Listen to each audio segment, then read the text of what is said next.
নমস্কার। পরীক্ষার্থীদের বলছি, তোমরা এই কয়েকটি টোটকা অবশ্য মেনে চলবে এবং পরীক্ষার সময় ভালো ফল করবে। আজকের মাধ্যমিক পরীক্ষার্থীদের বাংলা সাবজেক্টে পরীক্ষা হচ্ছে, তো আমি মিস করলাম। যাই হোক, বাংলা পরীক্ষার দিন শরীরে কিছু রূপও নিয়ে যেতে হয়। ইংরাজি পরীক্ষার দিন স্বর্ণ সামান্য হলেও পকেটে রাখবে। জীবন বিজ্ঞান পরীক্ষায় দিন সীসা, অল্প একটু সীসা হলেও চলবে। ভৌত বিজ্ঞান পরীক্ষার দিন দস্তা সঙ্গে নিয়ে যাবে।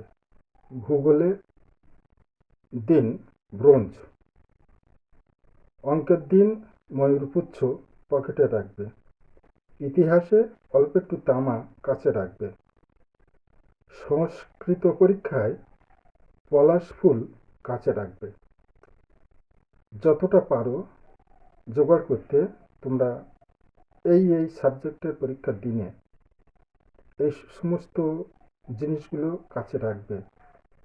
সর্বোপরি প্রত্যেককেই বলছি, 2 টাকা, 4 টাকা, 5 টাকা, 10 টাকা পরিমাণ সিদ্ধি কাছে রাখবে।